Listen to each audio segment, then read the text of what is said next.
Hello everyone, welcome back to my YouTube channel. और आज हम कंटिन्यू करने वाले हैं हमारे एनवायरनमेंट की सीरीज़ करंट अफेयर्स की जुलाई 2024 की। यह हमारा पार्ट 4 होने वाला है। इससे पहले हमने 3 पार्ट्स देख लिया और internal security, international relations, polity और इकोनॉमी इस चैनल पर हमने जुलाई 2024 की पूरी कंप्लीट कर ली है, बहुत ही कॉम्प्रिहेंसिवली, प्रीलिम्स और मेंस दोनों के लिए। तो अगर आप चैनल पर नए आए हैं तो उनको भी देख लें अगर ये वीडियो आपको अच्छी लगती है तो, और चैनल को सब्सक्राइब कर लें प्लीज़। ठीक, तो ये न्यूज़ में क्यों है? इंटरनेशनल सोलर अलियांस हम देखेंगे आज। इंपॉर्टेंट टॉपिक है, आप PYQs में देख सकते हैं ना कि इस तरह की क्वेश्चन भी पूछ चुका है। हर एक चीज़ जो है इस मैगजीन की बहुत रेलेवेंस रखती है, बहुत ही इंपॉर्टेंट है। तो क्या हुआ अभी पराग्वे, आई होप आप जानते होंगे पराग्वे किधर है ना, साउथ अमेरिका में। मैपिंग आपने कर ली होगी, और नहीं करी है तो आप काफ़ी सारे चैनल्स हैं वहाँ से कर सकते हैं। तो पराग्वे जो है वो 100th कंट्री बना है ISA को ज्वाइन करने के लिए। ISA जो है हम देखेंगे आगे, फ्रांस और इंडिया लेड इनिशिएटिव है, 2015 में शुरू किया गया था।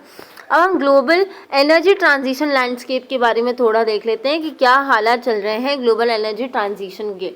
तो भाई आपको पता होगा कि कैसे हमारा ग्लोबल वार्मिंग जो है वो बढ़ता जा रहा है और हमारे टेम्परेचर जो है वो राइज करेंगे। अगर हमें थोड़ी सी राहत चाहिए तो हमें 1.5 डिग्री सेंटीग्रेड जो है, जिसको हमने कमिट किया था पेरिस एग्रीमेंट्स गोल में, उसको हमें 2030 तक कम करना होगा, जिसके लिए हमें 43% जो अभी एमिशंस चल रहे हैं, हमारे ग्लोबल एमिशंस चल रहे हैं, उसको कम करना होगा। लेकिन अभी क्या हो रहा है, जो भी ट्रैजेक्टरी है सस्टेनेबल डेवलपमेंट की, जो भी हम स्टेप्स ले रहे हैं, वो जो है वो इतने मिसअलाइंड है इस गोल के साथ कि 2050 आते आते 43 तो बहुत दूर की बात है, सिर्फ हम 4% रिडक्शन कर पाएंगे। और 1.5 डिग्री टेम्परेचर लिमिट करना भी बहुत दूर की बात है, हम 2.4 डिग्री सेंटीग्रेड बढ़ा और बैठेंगे। ठीक है, तो अगर हमें 2030 तक इतना जो है, अगर हमें 1.5 डिग्री सेंटीग्रेड टेम्परेचर तक लिमिट करना है, तो हमें इसके लिए 1.6 से लेकर 2 ट्रिलियन सोलर इन्वेस्टमेंट चाहिए होगा 2030 तक। हम सोलर एनर्जी के बारे में देख लेते हैं कि भाई क्या इंपॉर्टेंस रखती है और कैसे वो ग्रोथ और ट्रांजिशन दोनों को डिनोट करती है, हेल्प करती है। तो हमें अगर मेंस में क्वेश्चन आ जाता है सोलर एनर्जी से लेके, तो हमें क्या लिखना है? हमें ये लिखना है कि ये सबसे ज़्यादा एक्सेसिबल और versatile renewable energy resources source है। कैसे कि देखो, आपने देखा होगा सूरज तो हर जगह पे है, जहाँ पे नहीं भी आ रही तो वार्म तो है सूरज की, है ना, रोशनी तो पहुँच ही रही है ना। लेकिन अगर हम विंड एनर्जी की बात देखें तो इतना वो एक्सेसिबल नहीं है, क्योंकि उसके लिए वास्ट प्लेन्स चाहिए, है ना, विंड पैनल्स लगाने के लिए। और हम हाइड्रो एनर्जी की देखें तो पानी भी बहुत ही लिमिट रिसोर्सेज है ना, जो लैंडलॉक कंट्री उनके पास कहाँ से आएगा। तो सोलर एनर्जी जो है वो बहुत ही ज़्यादा एक्सेसिबल और वर्सेटाइल रिसोर्स है। फिर भैया इसके पास हाईएस्ट पोटेंशियल है लोअर कॉस्ट पे का। आप लगाओगे 5 रुपये, ये आपको काम कर देगी 5,000 रुपये का, इस तरीके का इसका काम है। लो लेवलाइज कॉस्ट ऑफ इलेक्ट्रिसिटी है, आप इतना याद भी नहीं कर पाएंगे, तो आपको नोट्स में लिखना भी नहीं है। देन आता है बाकी रिन्यूएबल रिसोर्सेज के कंपैरिजन में, हाइड्रो पावर और बायो एनर्जी के कंपैरिजन में जो सोलर एनर्जी है उसका कार्बन फुटप्रिंट जो है वो काफ़ी कम है। अब की प्रीलिम्स में भी पूछ सकता है कि सोलर एनर्जी, या फिर उसको अगर कुछ गड़बड़ करनी होगी तो वो बोल देंगे कि हाइड्रो पावर और बायो एनर्जी का कार्बन फुटप्रिंट जो है वो सोलर एनर्जी के कंपैरिजन में काफ़ी कम है। तो ये जो है ये फॉल्स हो जाएगा, क्योंकि सोलर एनर्जी का काफ़ी कम है इन दोनों के कंपैरिजन में।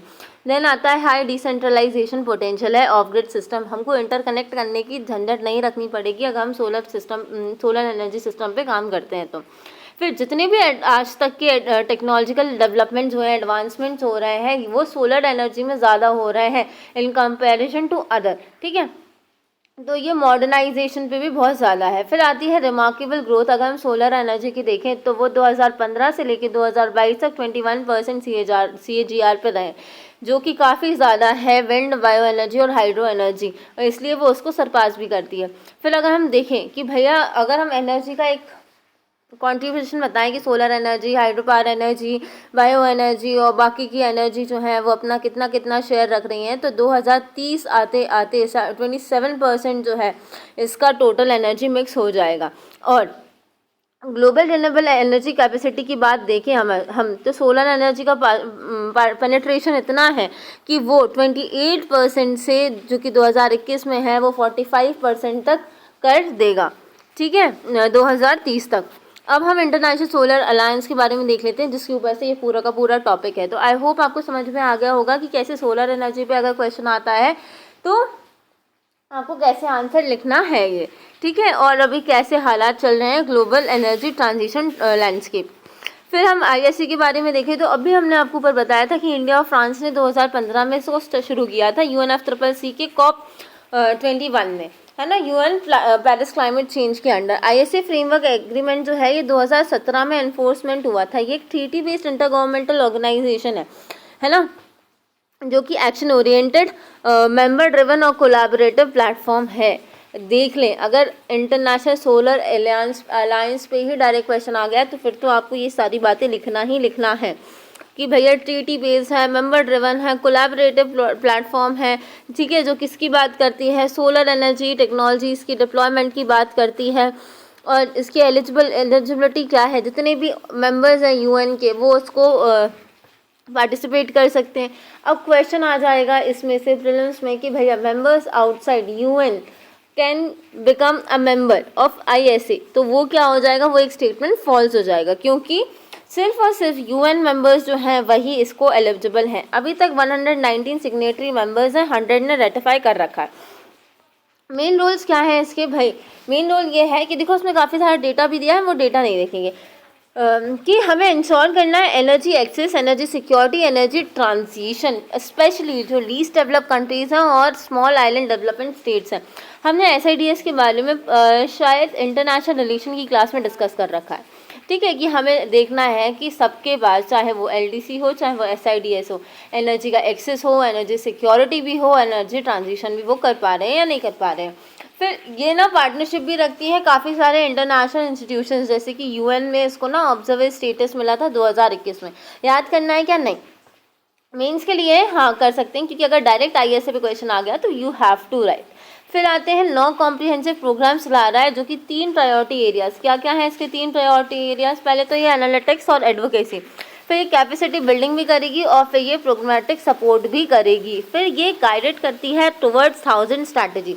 अब ये टुवर्ड्स 1000 स्ट्रैटेजी क्या है, अब देखो प्रीलिम्स में अगर इसमें से क्वेश्चन बनेगा तो कैसे बनेगा, जैसे अभी इन्वेसिव, अभी 2023 की बात है कि क्वेश्चन बना था IUCN याद नहीं आ रहा, इन्वेसिव स्पीशीज़ बुक, ये किसका है, IUCN है, और कुछ सारे डेटा दिए थे, काफ़ी सारी कोचिंग जो है इसको क्लेम भी करती थी हमारे से आया, तो अरे हमारे से क्या आया, वो क्वेश्चन जो है बहुत ही लॉजिकली भी सॉल्व हो रहा था, लेकिन टुवर्ड्स 1000 स्ट्रैटेजी में काफ़ी सारे लोग जो है अगर क्वेश्चन आ जाता है कि किससे रिलेटेड है, कंफ्यूज हो जाएंगे।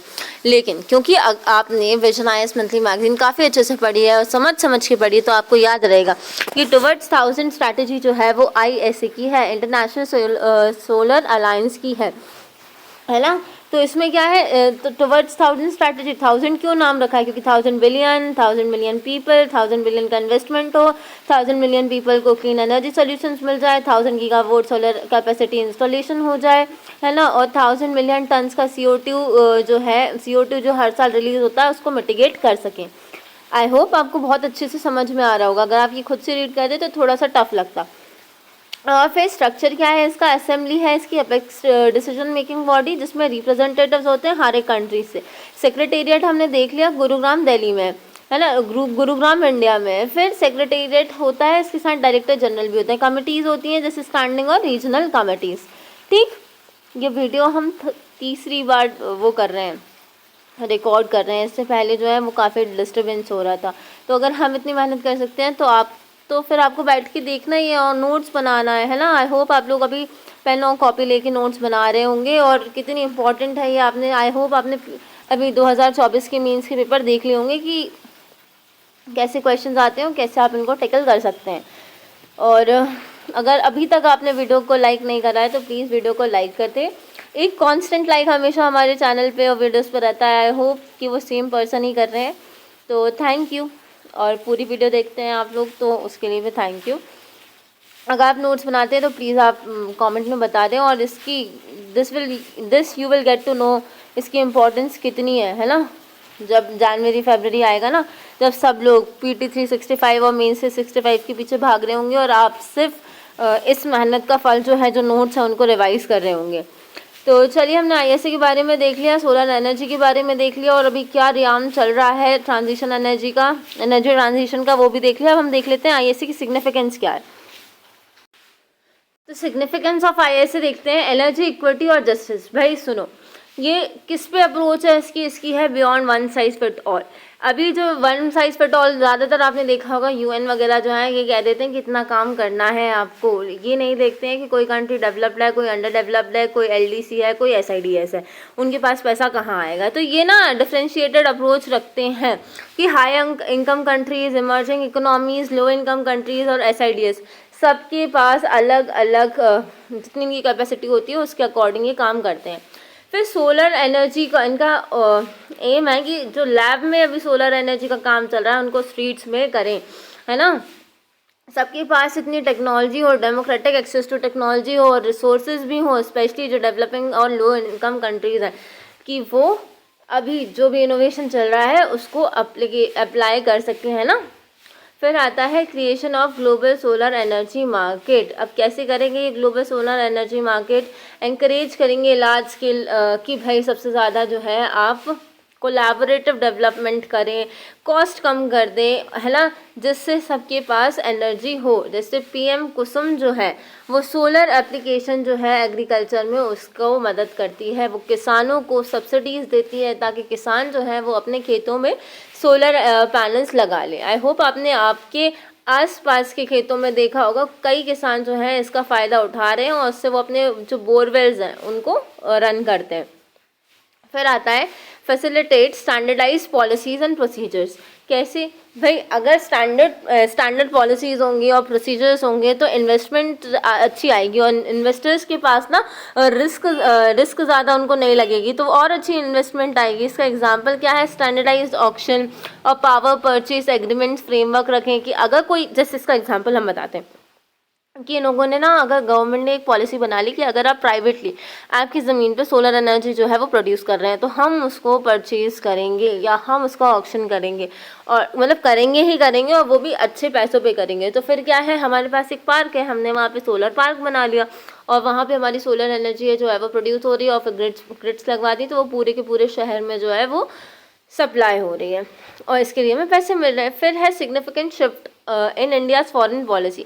देखो, इसको सॉफ्ट पावर डिप्लोमेसी भी कहते हैं, है ना। इसको हम उसमें IR में पढ़ते हैं कि इंडिया जो है ग्लोबल लीडर बनने की एम तो कर रहा है। इंडिया की जो ग्लोबल लीडरशिप है वो सस्टेनेबिलिटी की वो और उसकी जो स्ट्रेटेजिक इंटरेस्ट है उनको बढ़ाएगी। जैसे कि मिशन लाइफ के बारे में अगर आप नहीं जानते तो प्लीज़ कमेंट कर दें, हम आपको 1 मिनट वीडियो में उसका वीडियो बना देंगे। तो इंडिया जो है वो एक ब्रिज की तरह एक्ट कर रहा है ग्लोबल नॉर्थ और ग्लोबल साउथ। इसका एग्जाम्पल आप बेस्ट क्या देख लें, फ्रांस ग्लोबल नॉर्थ में आता है और जब वो SIDS LDCs के साथ इतने सारे हमने ISA बना रखा है इंडिया ने, और ये SIDs भी हैं, इसमें काफ़ी सारे LDCs भी हैं, साउथ एशियन कंट्रीज़ भी हैं। तो ग्लोबल नॉर्थ और ग्लोबल साउथ के बीच में इंडिया ने क्या किया, एक ब्रिज की तरह एक्ट किया सोलर एनर्जी को हार्नेस करने में। फिर इंडिया जो है वो और भी चीज़ें प्रोवाइड कर रहा है, जैसे कि new normative norms in domain of global energy governance. नए नॉर्मेटिव नॉर्म्स लाने की कोशिश कर रहा है ग्लोबल एनर्जी गवर्नेंस में, जो कि एड्रेस करेंगे ग्लोबल साउथ के कंसर्न को।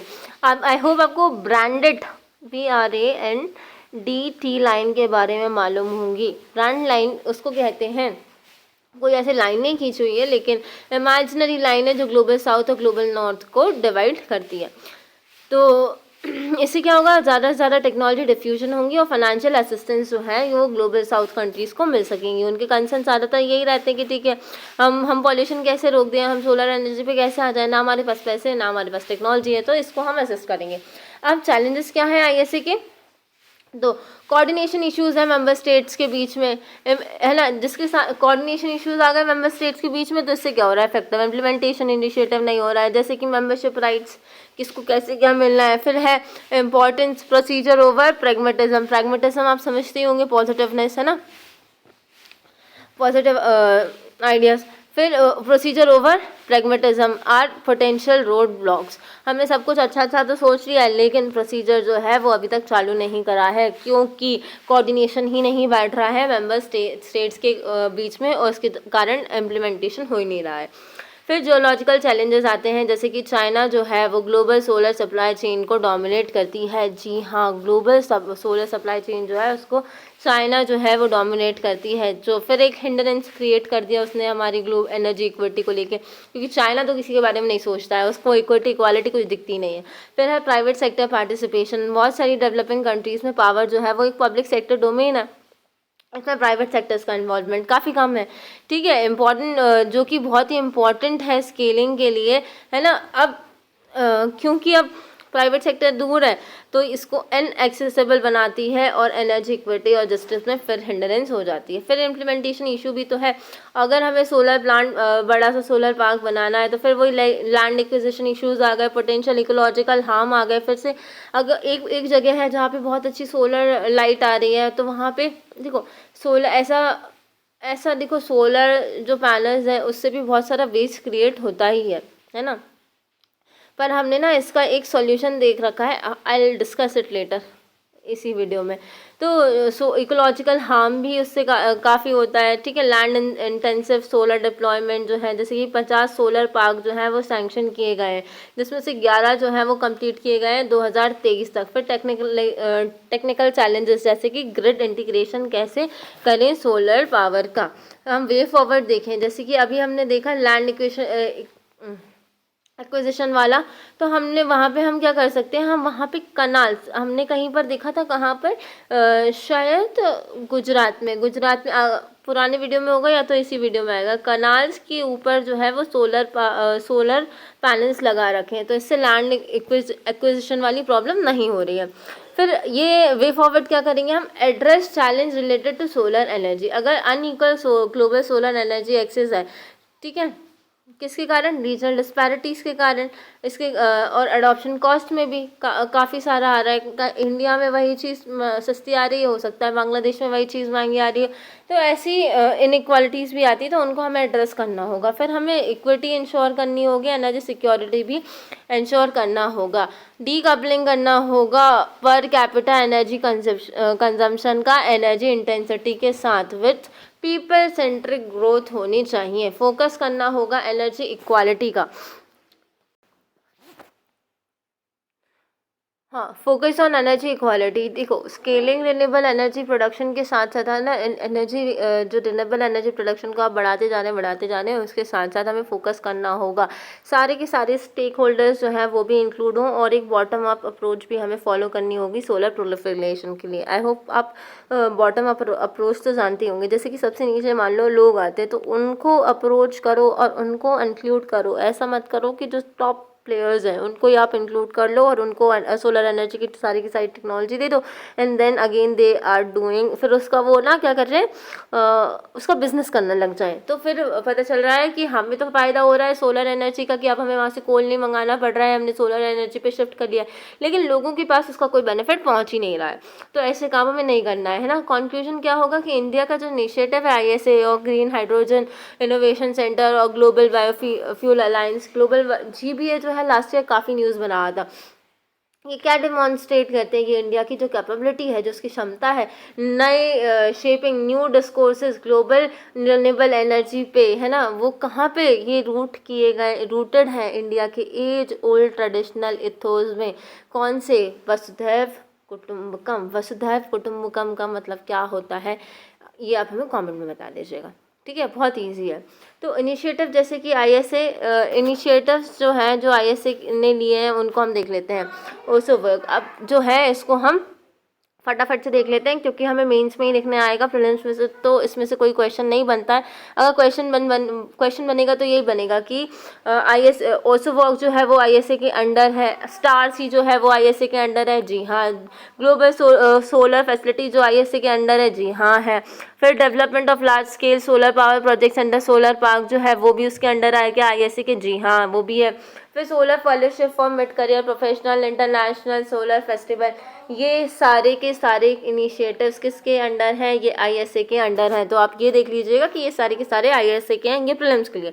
और मेंस के लिए जब भी ISA पे क्वेश्चन आएगा तो आपको ये लिखना है, 3-4 आप याद कर सकते हैं, जैसे ओसोवॉक, स्टार सी जो है, फिर ग्लोबल सोलर फैसिलिटी और इंटरनेशनल सोलर फेस्टिवल, ये आप याद कर सकते हैं। फिर ISA solar fellowship for mid career, यहाँ पे क्या करेंगे, स्किलिंग करेंगे क्वालिफाइड प्रोफेशनल का, ताकि वो मैनेजमेंट कर सके सोलर एनर्जी प्रोजेक्ट्स का। फिर ये आप रीड कर लीजिए। वैसे कुछ भी इंपॉर्टेंट नहीं है, ना आप मेंस में इतना लिख पाएंगे ना आप प्रीलिम्स में पूछेंगे, सिर्फ इतना है प्रीलिम्स में पूछेंगे कि ये इनमें से कौन कौन से जो है वो ISA के अंडर है, या फिर किसी और का भी नाम ऐड करके कह देंगे कि ये ISA के अंडर है। तो आपको क्लियर होना चाहिए कि ओसोवॉक, star c, global solar facility, ISA का ये फेलोशिप वाला, मिड करियर वाला, इंटरनेशनल सोलर फेस्टिवल, ये थोड़ा नाम भी अच्छा लग रहा है। तो ये सब जो है ये किसके अंडर है, ये ISA के अंडर है। फिर केस स्टडीज़ हम देख लेते हैं कि भैया अब ये मेंस, ये प्रीलिम्स के लिए आ सकता है कि जो पहला first ever floating solar plant जो है वो कहाँ पर है, कायमकुलम केरला। अब कंफ्यूज हो जाओगे आप कि यार फ्लोटिंग नेशनल पार्क भी तो है हमारा, वो कहाँ पर है, नॉर्थ ईस्ट में है, अभी नाम याद नहीं आ रहा है मैं। तो ऐसे आप नॉर्थ ईस्ट लगा सकते हो। तो नहीं, पहला first ever floating solar plant हमारा कहाँ पर है, कायमकुलम केरला में। फिर सूर्य नूतन क्या है, एक हाइब्रिड किचन है जहाँ पे सोलर एनर्जी के मदद से हम काम करेंगे। फिर इंडियन ऑयल कॉर्पोरेशन द्वारा ये किया गया है। कनाल top solar panels on Sardar Sarovar, हाँ अभी हमने बताया था कि गुजरात में ऐसा कुछ किया है कि कनाल के ऊपर जो है वो पैनल्स लगा रखे हैं, वो इधर ही आ गया। देखो सरदार सरोवर प्रोजेक्ट है गुजरात में। फिर नॉर्थ सी 1 है ना, वर्ल्ड का पहला ऑफ शोर सोलर सी फार्म है, कहाँ पर है, नीदरलैंड्स में है। फिर सोल शेयर एक बांग्लादेशी स्टार्टअप है जो कि रिवॉल्यूशनाइजिंग कर रहा है solar peer to peer electricity trading system को ICT इनेबल्ड नेटवर्क के थ्रू। आई होप आपको याद समझ में आ गया होगा कि सूर्य नूतन क्या है। पहला first ever floating solar plant जो है वो कहाँ पर है, केरला में है, ना कि नॉर्थ ईस्ट में। नॉर्थ सी 1 जो है वो नीदरलैंड्स में बनाया गया है। कैनल टॉप सोलर पैनल जो है वो सरदार सरोवर प्रोजेक्ट है गुजरात में, और बांग्लादेशी सोल शेयर चल रहा है। तो ये रहा हमारा ISA से रिलेटेड। और ISA के साथ साथ हमने देख लिया कि अगर सिर्फ सोलर एनर्जी पे आ जाता है मेंस में क्वेश्चन तो हम उसको कैसे टैकल करेंगे, है ना। और अगर पूरा का पूरा ISA पे आएगा तो हमें कैसे टैकल करना है, अगर मिक्स आता है तो भी हम टैकल कर पाएंगे। अब और प्रीलिम्स में अगर क्वेश्चन बनते हैं तो फिर तो आप उनको कर पाएंगे। So I hope you have enjoyed the video, और अपने चैनल जो है उसको सब्सक्राइब कर दिया होगा। और वीडियोस अच्छी लग रही हैं तो प्लीज़ लाइक करें, शेयर करें और कमेंट करना ना भूलें। और हाँ, पुरानी वीडियोस भी देख लें, उनके साथ नोट्स बना लें। नोट्स पे हम ज़्यादा एम्फेसाइज कर रहे हैं क्योंकि वो बहुत इम्पॉर्टेंट है बनाना, ठीक है। और इधर उधर ये मॉर्निंग रूटीन वगैरह ना देखें, इससे कुछ मोटिवेशन नहीं मिलता है। पढ़ के ही असली मोटिवेशन मिलेगा आपको, और स्टडी विथ मी सेशन से नहीं मिलेगा, है ना। वो तो सिर्फ अपना देखो, आई एम नॉट क्रिटिसाइजिंग और ट्राइंग टू ऑफेंड एनीवन, बस आपको रियलिटी चेक करवा रहे हैं कि आप एक सीरियस एस्पिरेंट हैं, आपको अपना टाइम जो है वो अच्छे से यूज़ करना है, ठीक है। तो देखो, अगर आप उनको भी देख रहे हो, आप एंटरटेनमेंट की तरह देखो, ऐसा नहीं कि आप बस उनको पढ़ाई की तरफ ही देख रहे हो, क्योंकि पता तो चलता नहीं उनमें कि क्या पढ़ रहे हैं वो, क्या नहीं पढ़ रहे हैं। तो अपनी पढ़ाई तो भैया आप स्पीड अप कर दो, क्योंकि अभी ये अक्टूबर लगने वाला है, और अक्टूबर, नवंबर, दिसंबर 3 महीने बचे हैं मेंस की प्रिपरेशन के बाद। उसके बाद फिर हमको आपको मतलब फिर प्रीलिम्स में पूरा का पूरा झोंक देना है अपने आप को, और क्या बोलते हैं इसको, CSET को ना भूलें। तो मिलते हैं नेक्स्ट वीडियो में, अभी के लिए बाय।